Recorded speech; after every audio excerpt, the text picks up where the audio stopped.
शून्य म्हणजे गोल, वर्तुळ. परीक्षेत किंवा स्पर्धेत जेव्हा काही मिळत नाही तेव्हा सगळे म्हणतात की गोळा मिळाला. गोळा, शून्य, वर्तुळ हे सगळे दिसायला सारखे असतात, गोल आकाराचे. सूर्य जो सगळ्या जगाला उजेड आणि ऊर्जा देतो तो गोल आहे. आपण राहतो ती पृथ्वी, चंद्र व इतर ग्रह गोल आहेत. लग्न झाल्यावर आपला नवरा जिवंत राहावा आणि सौभाग्य टिकावं म्हणून लाल रंगाची टिकली किंवा कुंकू लावली जाते, त्याचा आकारही गोलच असतो की. पंखा गोल फिरतो तेव्हा गार हवा येते. जीवनभर सोबत राहायला लग्नाच्या सप्तपदीचे फेरेसुद्धा गोल गोल फिरूनच घेतले जातात. मग ह्या सगळ्या गोलांना काहीच किंमत नाही. तू शून्य आहेस, एक मोठा भोपळा, असं म्हणून अनेकदा हिणवलं जातं आपल्यापैकी अनेक जणांना.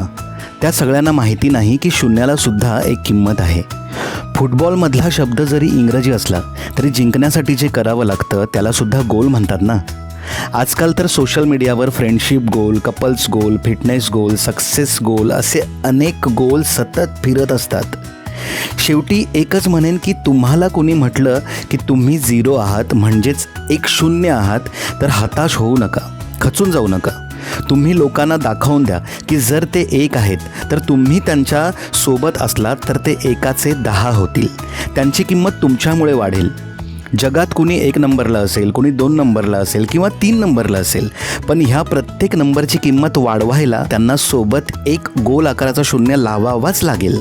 आणि असे जितके शून्य ते सोबत लावत जातील तितकी त्यांची किंमत वाढत जाईल. शेवटी कुणीतरी म्हटलंच आहे की शून्यातूनच विश्व निर्माण केलं जातं आणि मला गर्व आहे की मी तो शून्य आहे.